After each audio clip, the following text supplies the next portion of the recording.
ಆತ್ಮೀಯ 9ನೇ ತರಗತಿ ವಿದ್ಯಾರ್ಥಿಗಳೇ, ಎಲ್ಲರಿಗೂ ನಮಸ್ಕಾರ. ಈ ದಿನದ ವಿಡಿಯೋಗೆ ಸ್ವಾಗತ.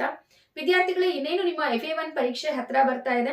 ಈ ಸಂದರ್ಭದಲ್ಲಿ ಸುಮಾರು ವಿದ್ಯಾರ್ಥಿಗಳು ಕಮೆಂಟ್ ಮಾಡಿದಿರಾ, ಮ್ಯಾಮ್ ನಮ್ಗೆ FA1 ಕ್ವಶನ್ ಪೇಪರ್ ಹೇಳಿ ಅಂತ ಹೇಳ್ತಿದ್ದೀರಾ, ಹಾಗೇನೆ ಇಂಪಾರ್ಟೆಂಟ್ ಕ್ವಶನ್ಸ್ ಹೇಳಿ ಅಂತ ಕೇಳ್ತಾ ಇದ್ದೀರಾ.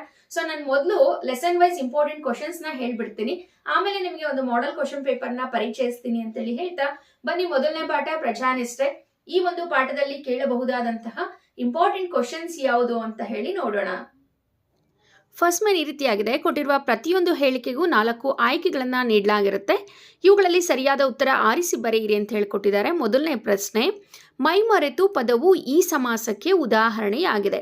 ಆಯ್ಕೆಗಳನ್ನು ಗಮನಿಸಿ. ತತ್ಪುರುಷ ಸಮಾಸ, ಕರ್ಮಧಾರೆಯ ಸಮಾಸ, ಕ್ರಿಯಾ ಸಮಾಸ, ಗಮಕ ಸಮಾಸ. ಮೈಮರೆತು ಅಂತಕ್ಕಂಥ ಪದ ಇಲ್ಲಿ ಕ್ರಿಯಾ ಸಮಾಸಕ್ಕೆ ಉದಾಹರಣೆಯಾಗಿರ್ತಕ್ಕಂಥ ಪದ.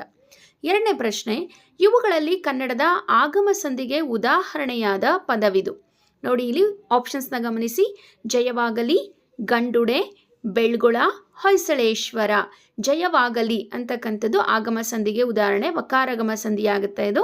ನಂತರ ಮೂರನೇ ಪ್ರಶ್ನೆ, ದೇವಾಲಯ ಪದದಲ್ಲಿ ಆಗಿರುವ ಸಂಧಿ. ದೇವ ಪ್ಲಸ್ ಆಲಯ, ದೇವಾಲಯ, ಸವರ್ಣ ದೀರ್ಘ ಸಂಧಿ ಆಗುತ್ತೆ.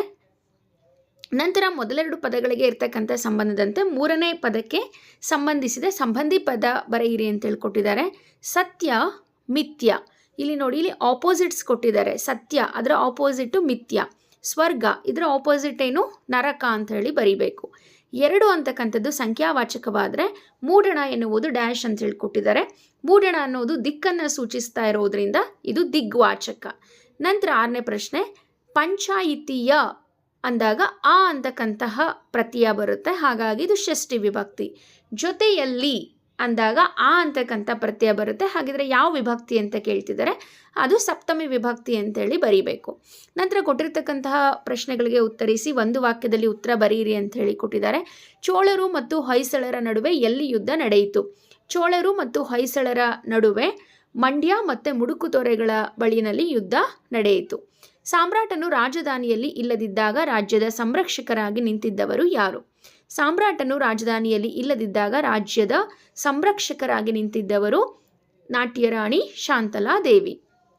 ಬನದಮ್ಮನಹಳ್ಳಿಯ ಜನರು ಎಲ್ಲಿ ಪಂಚಾಯಿತಿ ಸೇರಿದ್ದರು? ಬನದಮ್ಮನಹಳ್ಳಿಯ ಜನರು ಊರಿನ ಬನಶಂಕರಿ ದೇವಾಲಯದ ಮುಂದೆ ಸಭೆಯನ್ನು ಸೇರಿದ್ದರು. ನಂತರ ಇಲ್ಲಿ ಸಾಕ್ಷಿ ಮರುಳಯ್ಯ ಇವರ ಪರಿಚಯವನ್ನು ಕೊಟ್ಟಿದ್ದಾರೆ. ನಾನು ಹೇಳ್ತಕ್ಕಂತಹ ಪ್ರಶ್ನೆಗಳನ್ನೆಲ್ಲ ನೀವು ಟೆಕ್ಸ್ಟ್ ಬುಕ್ಕಲ್ಲಿ ಟಿಕ್ ಮಾಡ್ಕೊಳ್ಳಿ, ಇದೆಲ್ಲ ಇಂಪಾರ್ಟೆಂಟ್ ಕ್ವಶನ್ಸ್ ಆಗುತ್ತೆ. ಇನ್ನು ನಂತರ ಹಲವರು ತಲಕಾಡನ್ನು ಲೂಟಿ ಮಾಡಬೇಕೆಂದಾಗ ವಿಷ್ಣುವರ್ಧನ ದೊರೆ ಏನು ಹೇಳಿದನು? ನಂತರ ದೈವದವರ ತೀರ್ಪಿನ ಬಗ್ಗೆ ಶಾಂತಲೆಯ ಅಭಿಪ್ರಾಯವೇನು? ಹಾಗೆ ಶಾಂತಲೆಯು ನೀಡಿದಂತಹ ತೀರ್ಪೇನು? ನಂತರದ ಪ್ರಶ್ನೆ, ಸಂದರ್ಭಕ್ಕೆ ಸಂಬಂಧಿಸಿದಂತೆ ತಂಬೂಲ ಉಗಿದ ಮೇಲೆ ಮತ್ತೆ ಎತ್ತಿ ಬಾಯಿಗೆ ಹಾಕೊಳ್ಳೋ ಕೆಟ್ಟತನ ಬೇಡ. ಈ ಹೇಳಿಕೆಯನ್ನು ಸಂದರ್ಭ ಸಹಿತ ವಿವರಿಸಿ ಅಂತ ಹೇಳ್ಕೊಟ್ಟಿದ್ದಾರೆ. ಸೊ ಇದಿಷ್ಟು ಪ್ರಜಾನಿಷ್ಠೆ ಪಾಠಕ್ಕೆ ಸಂಬಂಧಿಸಿದಂತಹ ಇಂಪಾರ್ಟೆಂಟ್ ಕ್ವಶನ್ಸ್. ಈ ಕ್ವಶನ್ಸ್ಗಳಿಗೆಲ್ಲ ನೀವು ರೆಡಿ ಆದ್ರಿ ಅಂತ ಹೇಳಿದ್ರೆ ಪರೀಕ್ಷೆನಲ್ಲಿ ಯಾವುದೇ ಕ್ವಶನ್ಸ್ ಕೊಟ್ಟರು ಈಸಿಯಾಗಿ ಅಟೆಂಡ್ ಮಾಡ್ಬೋದು. ವಿಡಿಯೋವನ್ನು ವೀಕ್ಷಿಸಿದ್ದಕ್ಕೆ ಧನ್ಯವಾದಗಳು.